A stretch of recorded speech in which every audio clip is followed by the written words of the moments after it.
கிறிஸ்து இயேசுவில் எனக்கு பிரியமான என் அன்பு சகோதர சகோதரிகளே, வணக்க மாதத்தின் 20ஆம் தேதி இன்று அன்னை மரியாள் ஞானத்திற்கு இருப்பிடம் என்கின்ற சிந்தனைகளோடு நாம் மரியின் கரத்தை பிடித்து பயணிக்கப் போகிறோம். அன்னை மரியாளுடைய மன்றாட்டு மாலையிலே எத்தனையோ வார்த்தைகளை நாம் வாசிக்கிட்டிருக்கின்றோம். அதில் ஒன்றுதான் ஞானத்திற்கு இருப்பிடம் என்று சொல்லப்படுகின்ற வார்த்தை. எவ்வாறு அன்னை மரியாள் ஞானத்திற்கு இருப்பிடமாக காணப்படுகிறாள், அல்லது நாம் எப்படி அதை புரிந்து கொள்ள முடியும் என்று நாம் நம்முடைய ஆன்மீக சிந்தனைகளை புரட்டி பார்க்கின்ற பொழுது 2 காரணங்களை நம்மால் சொல்ல முடிகிறது. ஒன்று, பழைய ஏற்பாட்டு இறை வார்த்தைகளை நாம் வாசிக்கின்ற பொழுது அதிலே அன்னை மரியாள் ஞானத்திற்கு இருப்பிடமாக காணப்படுவாள் என்பதையும் பார்க்க முடியும்.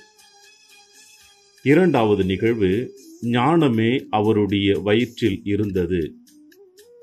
ஆண்டவர் இயேசு கிறிஸ்து ஞானத்தின் அடிப்படை காரணம். எனவே ஆண்டவரை தன்னுடைய வயிற்றிலே சுமந்து நமக்கு பெற்றுக் கொடுத்தார் என்பதற்கு இது சான்றாக காணப்படுகிறது. எனவே இந்த 2 சான்றுகளை வைத்து அன்னை மரியாள் ஞானத்திற்கு இருப்பிடம் என்று நாம் சொல்லலாம். பழைய ஏற்பாடு நாம் சற்று புரட்டி பார்க்கின்ற பொழுது சாலமோனின் ஞான புத்தகத்திலே நாம் வாசிக்க கேட்கின்றோம். 8ஆம் அதிகாரம் இறை வார்த்தை 4 வசனம் இவ்வாறு நாம் வாசிக்க கேட்கின்றோம். ஞானமே கடவுளை பற்றிய மெய்யறிவுக்கு புதுமுகம் செய்து வைக்கிறது.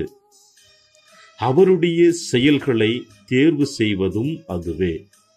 ஞானமே கடவுளை பற்றிய மெய்யறிவுக்கு புதுமுகம் செய்து வைக்கிறது. அவருடைய செயல்களை தேர்வு செய்வதும் அதுவே.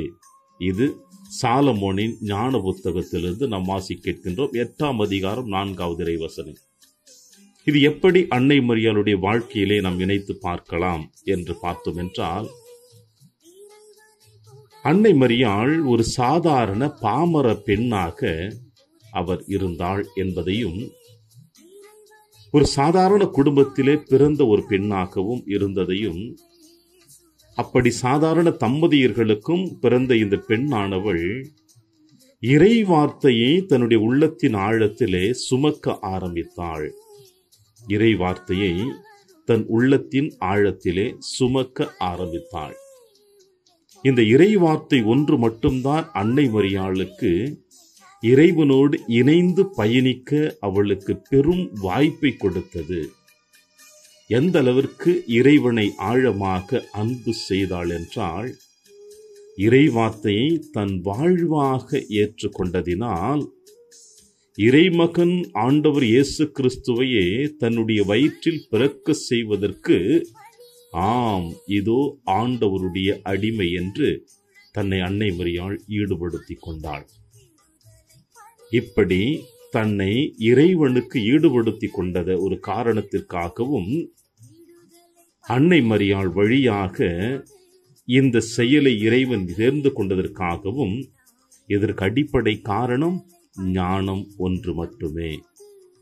ஞானமே கடவுளை பற்றிய மெய்யறிவுக்கு புதுமுகம் செய்து வைக்கிறது. அவருடைய செயல்களை தேர்வு செய்வதும் அதுவே என்று சொல்லுகின்ற பொழுது, கடவுளுக்கு தன்னை அறிமுகப்படுத்துவதும் இறைவார்த்தைக்கு தன்னை ஈடுபடுத்திக் கொள்ளவும் இதுவாக காணப்படுகிறது. 2வது இறைவார்த்தை சாலமோன் ஞான நூல் புத்தகத்திலிருந்து வாசிக்க கேட்கிறோம். 8ஆம் அதிகாரம் 13வது இறைவசனம். ஞானத்தினால் நான் இரவாமை எய்துவேன், எனக்கு பின் வருகிறவர்களுக்கு என்றும் நீங்கா நினைவை விட்டு செல்வேன். ஞானத்தினால் நான் இரவாமை எய்துவேன், எனக்கு பின் வருகிறவர்களுக்கு என்றும் நீங்கா நினைவை விட்டு செல்லுவேன் என்று இந்த வசனம் வாசிக்க கேட்கின்றோம். இது எப்படி அன்னை மரியாளோடு இணைத்து பார்க்கலாம் என்று சிந்தித்து பார்த்தோம் என்றால், ஞானத்திற்கு இருப்பிடமாக அன்னை மரியா இருந்த காரணத்தினால்தான், ஞானத்திற்கு இருப்பிடமாக அன்னை மரியாள் இருந்த அந்த காரணத்தினால்தான் அன்னை மரியாள் இந்த மன்னக பயணம் முடித்த பிறகு, அன்னை மரியாளுடைய மன்னக பயணம் முடித்த பிறகு உடலோடும் ஆன்மாவோடும் விண்ணகத்திற்கு எடுத்து செல்லப்பட்டாள். சாலமோன் ஞான நூல் புத்தகத்திலே 8:13 சொல்லுவதை கேட்கிறோம். ஞானத்தினால் நான் இரவாமை எய்துவேன். இங்கே அன்னை மரியாள் ஞானத்தை பெற்றதினால்தான் அவள் மன்னக பயணம் முடித்த பிறகு உடலோடும் ஆன்மாவோடும் அன்னை மரியாள் விண்ணகத்திற்கு எடுத்து செல்லப்பட்டாள். அதோடு இன்று வரை எல்லா மக்களுக்கும் இவரை பேறு பெற்றவராக கருதி நினைத்து கொண்டிருக்கின்றோம் என்பதற்கும் இந்த இறை வார்த்தை மிகவும் பொருத்தமாக சால சிறந்ததாக காணப்படுகிறது. அதோடு இன்னும் சற்று ஆழமாக நாம் சிந்தித்து பார்த்தோம் என்றால், சீராக் புத்தகம் 1ஆம் அதிகாரம் 14வது இறைவசனம் இவ்வாறு சொல்லுவதை நாம் காணுகிறோம். ஆண்டவரிடம் அச்சம் கொள்ளுதலே ஞானத்தின் தொடக்கம். இது இறைப்பற்றுள்ளோருக்கு தாய் வயிற்றுக்கும் பொழுதே வழங்கப் பெறுகிறது. ஆண்டவரிடம் அச்சம் கொள்ளுதலே ஞானத்தின் தொடக்கம். இது இறைப்பற்றுள்ளோருக்கு தாய் வயிற்றிலிருக்கும் பொழுதே வழங்கப் பெறுகிறது என்று சீராக் புத்தகம் 1ஆம் அதிகாரம் 14வது இறைவசனம் சொல்லுகிறது. இதை அப்படியே அன்னை மரியாளுடைய வாழ்க்கை சரித்திரத்தில் நாம் இணைத்து பார்த்தோம் என்றால், இது 100% உண்மையை நம்மால் காண முடியும், புரிந்து கொள்ள முடியும். ஏனென்றால் அன்னை மரியாள் ஞானம் உள்ளவராக இருந்த காரணத்தினால்தான் அன்னை மரியாள் இந்த மண்ணுலகிற்கு பிறப்பதற்கு முன்னதாகவே இறைவன் தேர்ந்து கொண்டார் என்பதையும், அன்னை மரியாள் ஜென்ம பாவம் இல்லாமல் இந்த மண்ணுலகிலே பிறந்தார் என்பதையும், மீட்பரை பெற்றெடுக்கக்கூடிய தாயாக இறைவன் அவரை உயர்த்தி வைத்து அழகு பார்த்தார் என்பதையும் காணுகின்றோம். ஆண்டவரிடம் அச்சம் கொள்ளுதலே ஞானத்தின் தொடக்கம். இது இறைப்பற்றுள்ளோருக்கு தாய் வயிற்றிலிருக்கும் பொழுதே வழங்கப் பெறுகிறது என்று சொல்லுகிற பொழுது, இது எந்த அளவிற்கு அன்னை மரியாளுக்கு சாத்தியக்கூறாக காணப்படுகிறது. இவை அனைத்தையுமே பழைய ஏற்பாட்டு புத்தகத்திலே நாம் பார்க்கிறோம். அன்னை மரியாள் ஞானத்திற்கு இருப்பிடமாக இருக்கிறாள் என்பதை. அப்படியே புதிய ஏற்பாட்டு புத்தகத்தை நாம் புரட்டுகின்ற பொழுது காண முடிகிறது. ஞானம் என்பது வார்த்தையாக நாம் காணுகின்றோம். அந்த வார்த்தை தான் மனிதனாக இந்த மண்ணுலகிலே உருவெடுத்ததையும் நாம் காணுகின்றோம். வாக்கு மனிதரானார், நம்மிடையே குடிகொண்டார். அந்த ஞானம் நம் ஆண்டவர் இயேசு கிறிஸ்து. அந்த ஆண்டவர் இயேசு கிறிஸ்துவை அன்னை மரியாள் தன்னுடைய உதரத்திலே தாங்கிக் கொண்டாள். இதோ உமது அடிமை என்று தன்னை ஆண்டவரிடத்தில் அர்ப்பணித்தாள். அந்த குழந்தையை தன்னுடைய உதரத்திலே தாங்கி மடி மீது கிடத்தி நம் அனைவருக்கும் மீட்பை பெற்றுக் கொடுத்த பெருமை மட்டும் அன்னை மரியாளுக்கு சாரும். இதுதான் சிறந்த ஒரு எடுத்துக்காட்டு.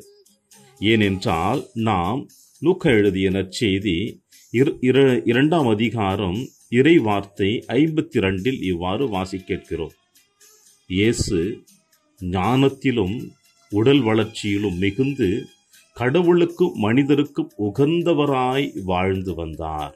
இயேசு ஞானத்திலும் உடல் வளர்ச்சியிலும் மிகுந்து கடவுளுக்கும் மனிதருக்கும் உகந்தவராய் வாழ்ந்து வந்தார் என்று லூக்கா எழுதிய நற்செய்தியிலே நாம் வாசிக்க கேட்கின்றோம். எனவே இந்த ஞானம் ஆகிய நம் ஆண்டவர் இயேசு கிறிஸ்துவை, வார்த்தையாக இருந்தவரை தன்னுடைய உதரத்திலே தாங்கி நம் அனைவருக்கும் பெற்றுக் கொடுத்த அன்னை மரியாள், அவள் ஞானத்தின் இருப்பிடமாக காணப்படுகிறாள். இந்த 2 விதமான எடுத்துக்காட்டுகளை அன்னை மரியாளோடு இணைத்து பார்க்கின்ற பொழுது இது 100% உண்மையாக காணப்படுகிறது. அன்னை மரியாள் ஞானத்தின் இருப்பிடமாக. பிரியமான என் அன்பு சகோதர சகோதரிகளே, இந்த ஞானத்தின் இருப்பிடமாகிய அன்னை மரியாளை தான் அவருடைய மகன் ஆண்டவர் இயேசு கிறிஸ்து நம் மீட்பர் உங்களுக்கும் எனக்கும் தாயாக தாரை வார்த்து கொடுத்தார். இயேசுவை உதிரத்தில் பெற்றெடுத்த அன்னை மரியாள் உங்களையும் என்னையும் ஞானத்தின் இருப்பிடமாகிய அன்னை மரியாள் இதயத்தில் சுமந்து பெற்றெடுத்திருக்கிறார். இதயம் என்பது அன்பிற்கு ஈடாக காணப்படுகிறது. இதயம் என்பது ஒரு வாழ்விற்கு அடிப்படை காரணமாக காணப்படுகிறது. இதயம் என்பது ஒரு நல்ல மனிதர் அடுத்த பிறருக்காக தன்னை அர்ப்பணிக்கக்கூடியவர் என்பதையும் காண்பிக்கிறது. எனவே இந்த வரிசையில் இந்த ஞானத்தின் இருப்பிடமாகிய இந்த அன்னை மரியாளுடைய இதயத்திலிருந்து பிறந்த நாம் எப்படி ஞானமுள்ளவர்களாக இருக்க வேண்டும் என்று இன்றைய நாளிலே சிந்திக்க வணக்க மாதத்தின் 20ஆம் தேதியாக என்று அன்னை மரியாள் நமக்கு அழைப்பு கொடுக்கிறாள். என் மகனை என் உதரத்தில் தாங்கி பெற்றெடுத்தேன், உங்களை என் இதயத்தில் தாங்கி பெற்றெடுத்தேன்.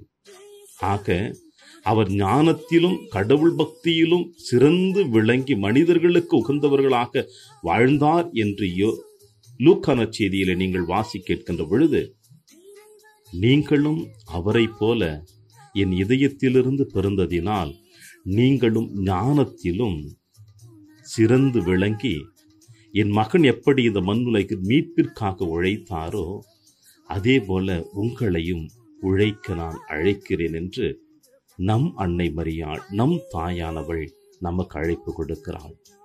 இந்த தாயின் அழைப்பை ஏற்றுக்கொள்ளுவோமா? தாயோடு இணைந்து பயணிப்போமா? நாமும் ஞானமுள்ளவர்களாக. இறையாசிர் என்றும் உங்களோடு.